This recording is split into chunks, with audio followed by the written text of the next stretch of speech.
আলহামদুলিল্লাহ, আমাদের আজকে যে সমস্ত মালামাল প্যাকেজিং কমপ্লিট হয়েছে সেটা দুইভাবে হয়েছে। এখানে যেগুলো হয়েছে এগুলো হলো সব ভারী খাবার, চাল, ডাল, তেল, চিনি, লবণ। এগুলো ইনশাআল্লাহ আমরা আগামীকালকে পাঠাবো, কারণ এই মুহূর্তে বন্যার্তদের প্রয়োজন হলো সবচেয়ে বেশি হলো উদ্ধার তৎপরতা, যেটা আসলে প্রশিক্ষিত লোকবল ছাড়া সম্ভব না।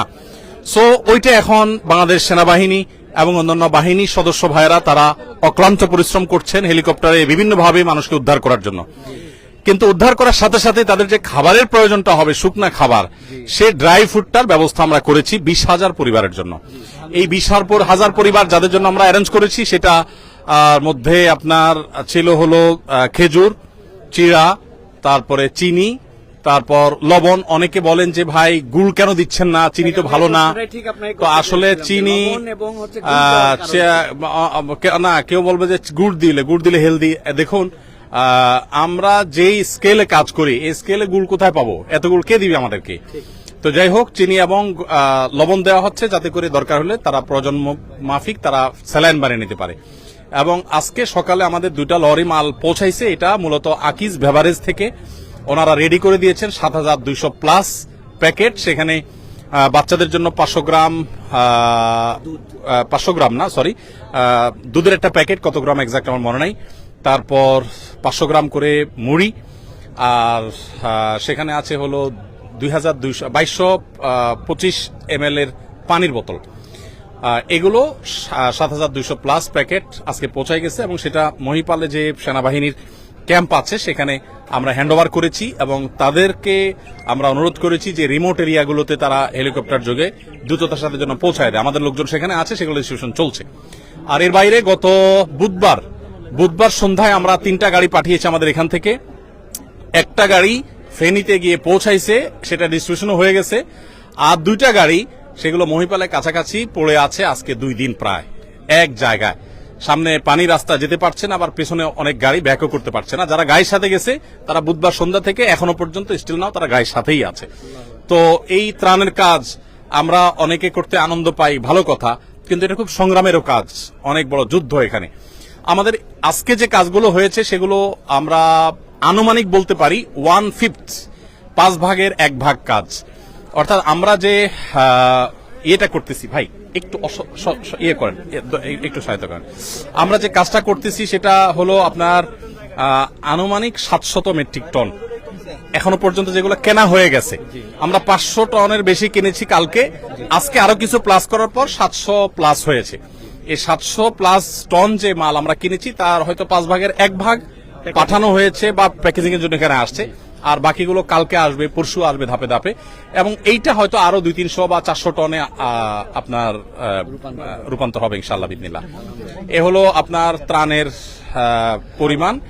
আর কাজের জন্য এখানে হাজার হাজার মানুষ আসছেন, সকাল থেকে হাজার হাজার মানুষ। কত হাজার মানুষ আসছে আমরা জানি না। দুপুরে আমরা 1000 মানুষকে খিচুড়ি রান্না করে খাইয়েছি জুমার সময় যারা ছিলেন। তবে জুমার আগে অনেকে কাজ করেছেন, চলে গেছেন, নতুন করে অনেকে আসছেন। তো আলহামদুলিল্লাহ, এটা বাংলাদেশের মানুষের জন্য বিশাল বড় একটা অনুপ্রেরণার বিষয় যে আমরা যে কোনো দুর্যোগে ঝাঁপিয়ে পড়ি। শুধু আসুন্নাহ ফাউন্ডেশন কেন, যে যেখান থেকে পারেন সবাই সবার সর্বশক্তি নিয়ে নিয়োজিত হয়ে যান বিপর্যস্ত মানুষের পাশে দাঁড়ান। এখানে একটা জিনিস, আমরা জানি এর আগেও যখন সিলেট সুনামগঞ্জে আমরা কাজ করেছি, বন্যার টাটকা অবস্থায় কাজ করা যায়, কিন্তু পুনর্বাসনের সময় মানুষের আগ্রহটা কমে যায়। আর দ্বিতীয়ত, যখন একটু বন্যা কমতে শুরু করে তখন যে মেডিকেল ক্রাইসিস হয়, এক্ষেত্রে ডাক্তারদের জন্য আপনার যদি কোনো পরামর্শ থাকে। মেডিকেল টিম আমরা ইনশাল্লাহ গঠন করব, আমাদের প্ল্যান আছে, আর অনেকে করছেন, সেগুলো তারা করবেনই। আর এর বাইরে যেটা আছে সেটা হলো পুনর্বাসনের জন্য আমরা এবছর প্ল্যান করেছি, নিয়ত করেছি। আমাদের কাছে ফান্ড যদি আল্লাহ মিলাই দেন পুরাটা, আমরা 4000 ঘর পুনর্বাসন করবো ইনশাআল্লাহ, যাদের ঘর হারা হয়ে যাবে তাদের জন্য। আর এমনিতে আলহামদুলিল্লাহ ত্রাণ তো চলবেই। ত্রাণ যেটা আছে এটা কোথায় গিয়ে ঠেকবে আমরা নিজেরাও জানি না। যতটুকু প্রয়োজন হবে আর যতক্ষণ পর্যন্ত আল্লাহ তৌফিক দিবে, আসুন্নাহ ফাউন্ডেশন থেকে আমরা প্রত্যেকটা প্রজেক্ট ঘোষণা করার সময় আল্লাহর খাজানার দিকে তাকায়, আল্লাহর উপর ভরসা করে আমরা ঘোষণা দিই। 350 মেট্রিক টন খাবারের অর্ডার যখন করেছি তখন 3.5 টাকাও ফান্ডে নেই, এই পারপাস। আগের বছরে কিছু টাকা আছে, এই বছরে নতুন 3.5 টাকাও আসে না। অর্থাৎ এখন আমরা ঘোষণাই করি নাই। এই বন্যা কেন্দ্রিক কোনো ঘোষণার fund আগে collection হয়নি। অলরেডি আমাদের পার্চেসিং এর জন্য অর্ডার দিয়ে ফেলছে, আল্লাহ ভরসা করে। এরপর আল্লাহ তাআলা আমাদেরকে নিরাশ করেন না, হয়ে যেতে থাকে। আর আমি সবসময় একটা কথা বলি, আসুন্নাহ ফাউন্ডেশন, অনেকে বলতে পারেন ভাই এত বড় স্কেলে কাজ করেন, টাকা আসে কোত্থেকে? আপনারা অবাক হবেন যে গত 24 ঘন্টায় 3 লক্ষের বেশি ডিলিংস হয়েছে, অর্থাৎ 3 লক্ষের বেশি ট্রানজাকশন হয়েছে। 3 লক্ষের বেশি মানুষ টাকা দিয়েছেন, কেউ 5 টাকা, কেউ 1 টাকা, কেউ 500 টাকা, কেউ 50,000, 1 লাখ টাকা। আমাদের এখানে কোনো বড় লোকের টাকা ফাউন্ডেশন চলে না।